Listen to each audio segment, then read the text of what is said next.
Fishbowl. Welcome. Hey, how's it going? Good, good. Thank you for taking the time to swim in the bowl with me. Yeah, totally, man. Let's talk about Batshit real quick.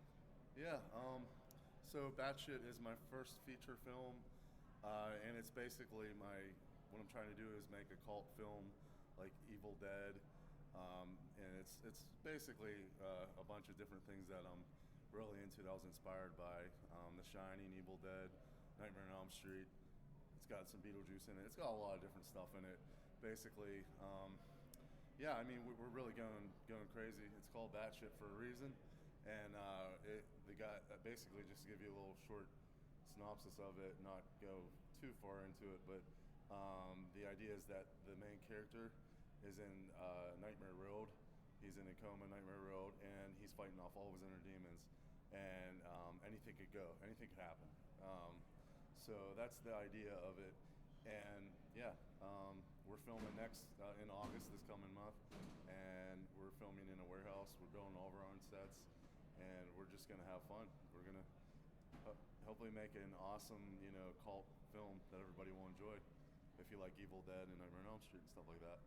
So I know I do. So awesome. I already said to Yeah. To Dave, I'll be there for Awesome. the shoot. Yeah, definitely. As an extra. I honestly, like, if you go on like I told you, if you go on the Batshit Facebook page, I'll add you, and you can even add me, Todd Wolfson. I'm on Facebook, and anybody who's interested in being in the film as an extra, featured extra, and just a network, and if you're into that kind of stuff, because I'm into a lot of different stuff, but as far as it goes, I grew up into the B film, horror, comedy genres, and I really I love like Trauma, Charles Band, and all that stuff. I could go on a tangent on that, but yeah, that's what I want to do. It started off just making short films, for fun with my friends, and that's cool, and that I'll always be having fun with it. But now it's like, okay, I want to take it to the next level, right? And start getting make it more professional, have a real crew, a real set, right? And all that, and it's really coming together. We're having a ball so far. Just it's just a lot of work, but that's what you do it for. It's for the passion, your love for your craft. So what I want to do ultimately is get can't even speak. Sorry, distribution for Batshit, and whether I want it to be distribution with like the small and indie company. I want to just keep it that way, because now I'm noticing that if you're involved with a company that's a big Hollywood company, it's like they're taking away your creative control, right? And I'm not about that. I mean, I'd rather just keep making the movies that I want to make, and they're all built in the same world that I created. So you're always going to hear about Roslyn, the city I created, kind of like what Stephen King and all a lot of great writers do. They build their own world, and the characters can come back, and they're intertwined in different other movies. So I just want to create my own world of characters and entertain audiences, and bring back practical effects too, and do a lot of that kind of, because that's an art form as well. So just having a lot of great artists, and just people that are really talented and really passionate about what they do, and make some awesome films, and that's my goal, and I just want to keep doing it. So, but as far as that goes, yeah, Batshit, we're gonna put everything into it, because that's my heart and soul. And what else more can I say about it, other than, like I said, August 25th. That's our big day for extras for Batshit. So if you're interested and you live around the Monongahela area, by Douglas Thompson Savini School, come on out, and hit me up on my pages. Like I said, I'm on Facebook, and you can like the Batshit page, and if you like it, enough, that you want to support us some more, we have the GoFundMe page up on there, and anything helps, even just like a few bucks, or just spreading the word. Honestly, like that, because we're on a very low budget. We're basically, it's just okay. Let's make movie magic here. But this is what we love to do, Right. so we're gonna do it. Regardless of whatever happens, like we're gonna make it. We're gonna make the best possible film we can, and try to just hopefully we get a response and get a cult status, some type. Right. But even if we don't, that doesn't. I'm just gonna keep going. I mean, I got so many ideas and so many other projects that I want to. Matter of fact, who I started working with, Shadow Frame. That's how I got my start into the film stuff. I've always been a writer, but doing the film stuff, I never thought, oh, this isn't possible. And I just felt like it's too much money for equipment. I can never afford the camera and all the equipment stuff. I could never find a crew and all this stuff. I was just like, I can't do it. And then I just, it just happened. Things sometimes fall into your lap, or things happen a certain way. And I met some people, like I said, the Shadow Frame guys and a couple other people, and I just started getting into it and never looked back. Just like, yeah, this is what I'm doing now.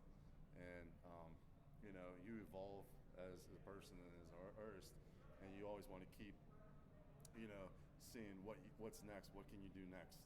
Right. So we're working on, after Batshit, my next thing is we're working on a Christmas horror anthology. With 3 other directors that are my friends, that we're just gonna, like I said, Shadow Frame and 2 other guys, and we're just gonna have a fun time making a Christmas horror anthology.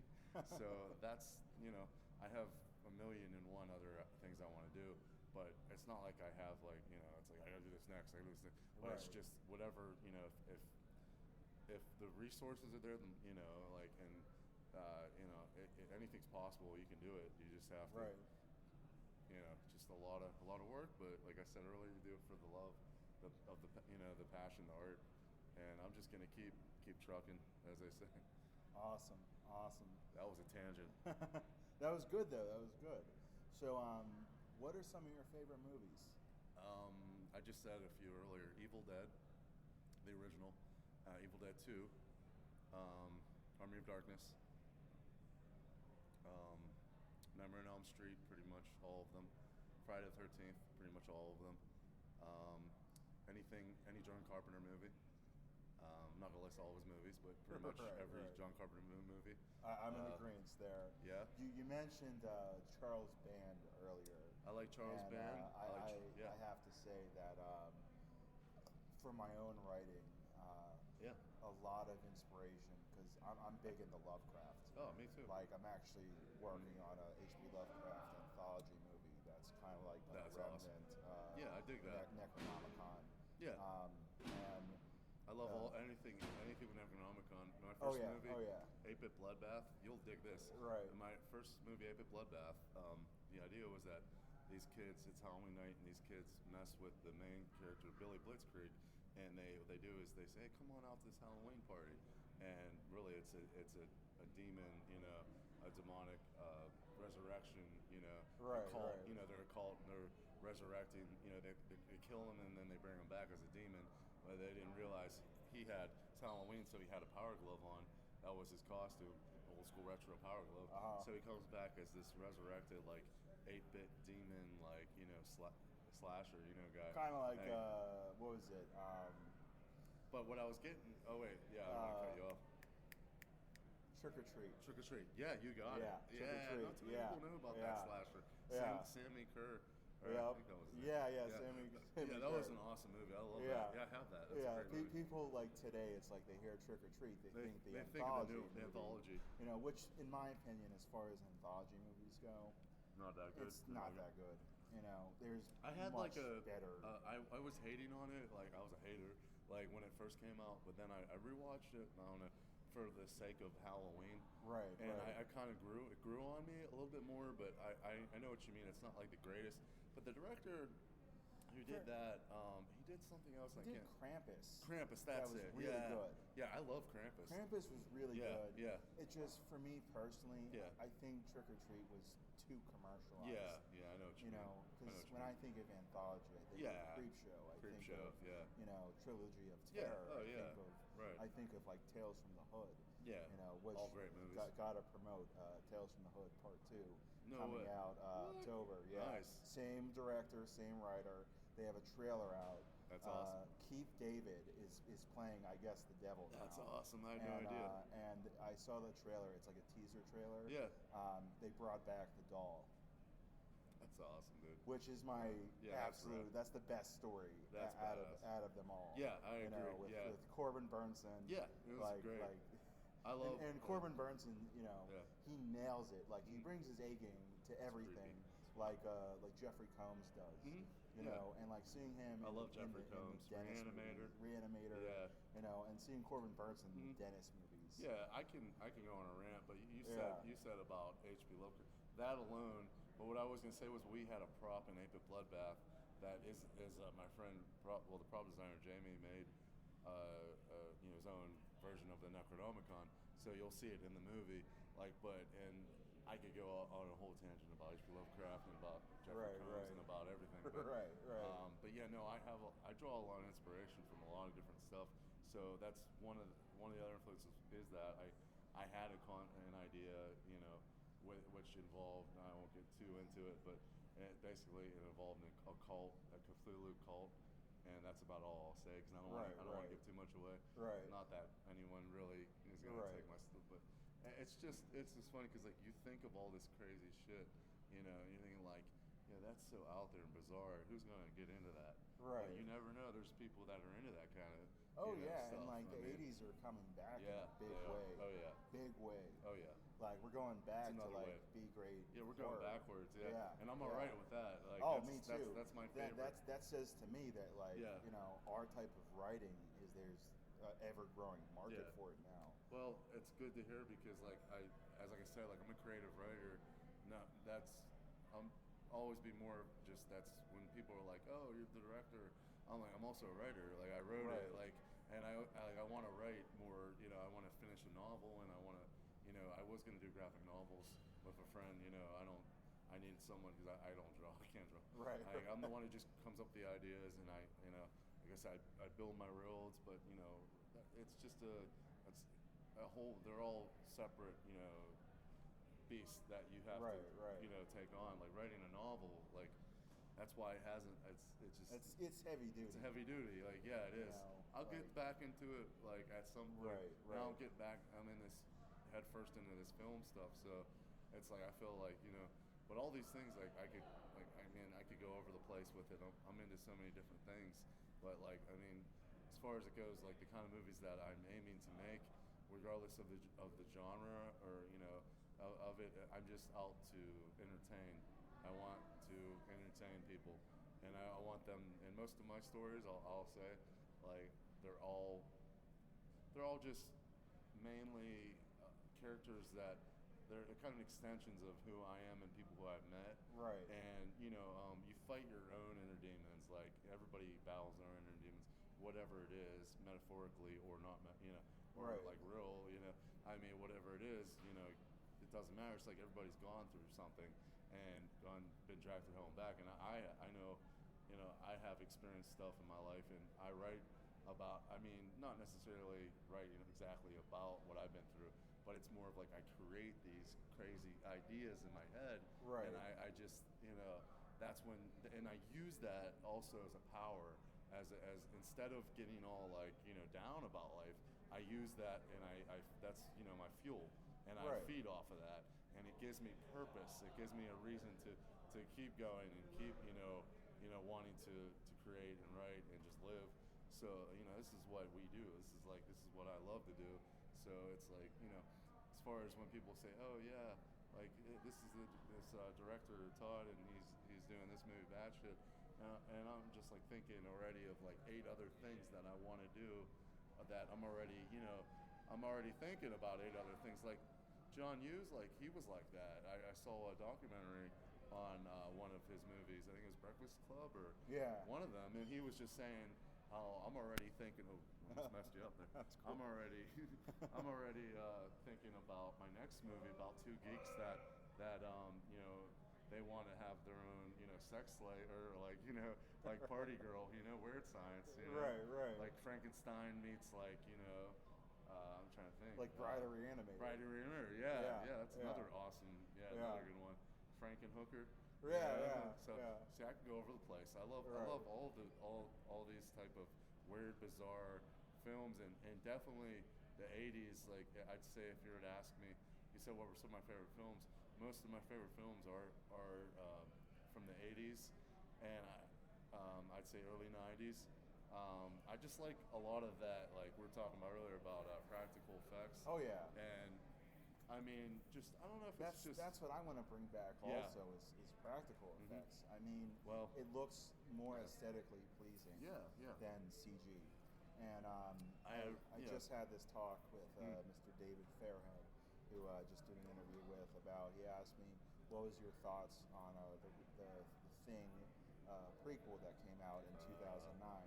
And my honest to God opinion was, I don't think it's as bad as people say it is. Saying it is, yeah. And really, the issue with that movie was that it was a studio's producer's decision to go from practical to CG.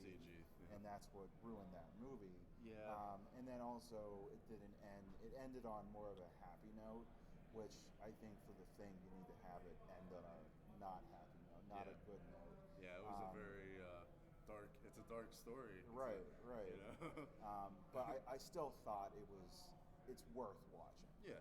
You know. I watched.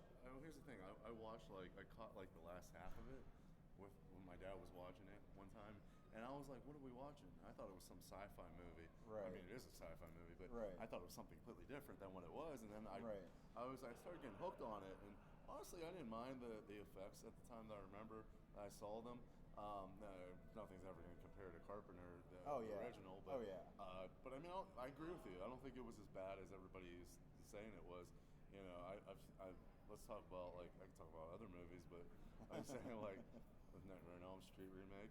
Oh yeah, but terrible. I love Jackie Earl Grey though. I mean, I like him too. I think he's an awesome actor, but it wasn't the right They role. changed up some too stuff. much. They changed too up much. a lot of stuff. Yeah. I don't know. I don't want to get all into that, but I actually just read that. I read a while ago that Kevin Bacon expressed interest in playing Krueger, and I just shared on Facebook. I think it was like last week or the week before. I can totally see that. That Robert Englund was asked in an interview if there's anybody out there, like, who would you see? Who would you see? And he outright said Kevin Bacon. No shit. He said, because I know that New Line is working on, like, bringing back Nightmare.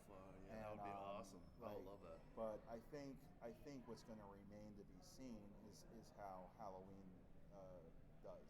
Yeah. And they're seeing how the mainstream takes to horror still, and I mean, I don't really. I mean, my thing on it is, I mean, it's kind of like, I guess I'm on the fence, but my thing is, I like I said earlier, Carpenter.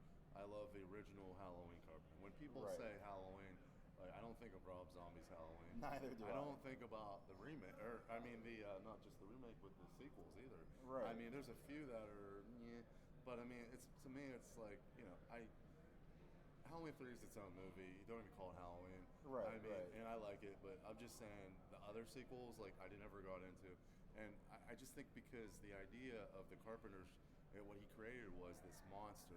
This, like, you know, that you have to be that you're shaking, you're terrified, because he's just, you don't know, like, what is he, like, because he's a killer. I mean, he does pure evil, like, like Loomis said it, pure evil, and that's what made that work so well, and you know, also, you know, in my opinion, it doesn't get much better than Halloween 2, as far as Myers goes. Yes. I liked those were it for me. It's because it's still Carpenter. I rewatched Halloween 2 last Halloween because it's been a while, and I just watched them back to back, and I was like, why couldn't it still be, you know, in that same Haddonfield, like, you know, something changed something like they changed the story, I guess, about I guess they were trying to get into his history, or like how right. Which, but it's harder to do than with Jason and with Freddy. Yeah. Because like unlike Friday the 13th, because the first 4 Friday movies are their own entity. Yeah. Then there's the fifth one that nobody likes, and then there's fake Jason. Right, and then there's Jason Lives, which brings back the most iconic Jason. I love Jason Lives. Yeah. Which is the zombie Jason. I'd say Final Chapter is like up there for me, but I mean I like them all equally, even the bad one. Like I want to say, as far as like the original Fridays go, it's part 2. Part 2 is hands down the best, just because. You don't like part 3? I like all of them. I was gonna say part 3 and part. I'd say the reason I say I like part 3 so much is because that's when he gets his mask, right? And it feels like now it's Jason Voorhees, right? See, but to me, the sackhead Jason though is more like I gotta give that another shot. I gotta give it another shot because also there's the whole scene where they go to his cabin. Yeah. The shack. It's not a cabin. It's a shack. Right. In the middle of the woods, and he has his mother's head as a shrine. Yeah, you're right. 2 is pretty freaky. 2 is dark. 2 is dark. You're right. And also, it's the only one that breaks all the rules. Because if you notice, if you go back and rewatch it, the guidelines for the slasher movies is if you have sex, you die. If you do drugs, right? If you don't fuck drink, in the woods. Right? You die. Yeah. And all the people that live are the ones who went to party at the bar. Yeah. And the ones that were like the good kids that kind of stayed back. It's been so long since I've seen that. Wasn't the one the dude in the wheelchair and he gets like yeah one of the best Jason kills. You know what? I'm gonna give that. I mean, here's my thing. I have the Blu-ray set, and like I said, I've watched the whole set more than a couple of times. But my thing is like I remember 2 not being my most favorite one, but I said that about 3, and then 3 really because I hadn't watched it in so long, and it's part 3D. Right. No, but I had a newfound appreciation for certain. If you every couple years, 5 or 10 years ago by, you change how you view your tastes change. Right. You know what I mean? So like, I get a newfound appreciation for certain movies that I watched years ago and not thinking I liked them, but now I do. So I'm gonna go back and watch part 2 again. Yeah, watch part 2 because shame on me. Ironically, I think it's actually the sackhead Jason that is the rarest out of like the action figures to You're collect. Right. I heard that. I heard that about and that. And I'm proud to say that I have. Not only do I own it, I own the individual figure and I own the box set that has awesome. like the shrine, with his mom's head. That's badass. And NECA just released. You can go to your comic book store. Should be there. Like the ultimate edition of the Sackhead Jason. I love that. So that's out now. I love all Jason Voorhees. Like I said, Friday the 13th. Most of my like horror movie collectibles are either Freddy, Leatherface, Jason, or Myers. Right. Like the rest of my collectibles are all like other movies. I will say Arnold Schwarzenegger left a very big impression on me because I saw Total Recall when I was 5 years old. Yeah. And once you see a movie like that at 5 years old, it's only uphill from there. Yeah, I know what you mean. The alien or the weird, the head. Right. I forget what the hell. Quado. Yeah, that's it. Yeah. Quado. And, I love Schwarzenegger and all this like Terminator, all that stuff. I am proud to say I have a wall, literally a wall of Schwarzenegger. That's badass. Yeah, dude, you have a shrine. I have a shrine. I have my own Schwarzenegger I did shrine. the same thing. I think a lot of horror fans do that. I did that with Friday the 13th stuff. I go shrine to that. I honestly, what I want to do is have every one of my favorite, franchises. I want to have them have their own section. Shrine. Oh yeah. I know what you mean. Friday. Yeah. Nightmare. So I'm working on it. I mean, it's just like there's. Oh my god. I was collecting those NECA, the 8-bit line they did. Right. And I still haven't gotten 8-bit Jason. I know I'm gonna get it. I'm gonna find it at some point. But it's like it becomes rare though to the point where you're like, if you don't get it, you might never get it again. Especially with the NECA figures, because if you don't buy those on the shelves, and you miss out, they just become harder to acquire because all the NECA figures just gain value. And people don't want to sell them because they realize that. But I'm not, I just got into that too, like not too long ago, collecting figures again.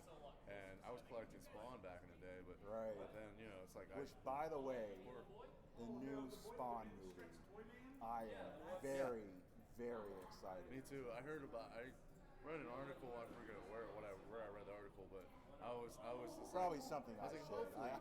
I share everything that Todd McFarlane shares. I haven't. Yeah, I'm on it. Yeah, I was thinking oh no, I hope this isn't another one that they screw up. And it's just like I can't say anything. I want to see a trailer. I saw. Did you see the Predator trailer? Because I'm a little. Yeah, I saw that, and honestly, I'm in. I'm still in no matter it's Fred what. Decker and Shane Black. Yeah, thank you. Monster Squad. What is there to not like? Yeah, that's what I'm saying. A lot of people I know that don't like that. Some people don't like certain things they do. But my thing is I love the old school horror at Monster Squad and Night Creep. So I'm all in for it. These guys know what they're doing. Exactly. They want to make some horror. Plus, I mean, Shane Black, man, he's Hawkins. Yeah. He's Hawkins in the original Predator. I know. What is everybody's like? I don't think everyone gets that. Not a lot of people know that or realize that because he was involved with Predator, the original. Right. And I mean, the thing is I don't know. I just think people want to bash on something right away because it's they're trying to bring everything back and Hollywood keeps bringing stuff back. But if you have the right people behind it, then plus, I mean, the fact that they added Jake Busey to the cast. I didn't even know that. He's playing his father's, the son of his father. Get out. From Predator 2. No way. Yeah. Oh, that's awesome. Yeah. So I mean, I don't understand why That's so much awesome, right that, there. That adds such another level of What was I gonna say? Damn it! Oh, the thing that I heard that people were saying was that a either Fox or some company was supposed to be picking it up. No, it was Disney. I think it was Disney. Yeah, someone Disney just purchased Fox. So I was just talking to someone and they were worried about what was gonna happen to it. And because they're gonna have now female predators, and I was like, I wouldn't worry about it too much. I mean, because it's still... That only makes, the next logical step to me, because honestly, I always wanted to write a Predator movie, and I would have gone with introducing a female As long as Predator. it's not a Disney princess Predator. Exactly, We want to see some brutality. Plus it's you have to think, that the Predators are humanoid-esque. Yes. So you think, they have to, reproduce. It's over. Yeah. I gotta go set up, but... All right, yeah. Great. Want to do a part 2 next time? Yeah, we will do a part 2 for sure. I would love to, man. Yeah. Todd, awesome. Thank you for swimming in the bowl with me. Thank you for having me on pleasure. this. Absolutely. Watch out. Dun, dun.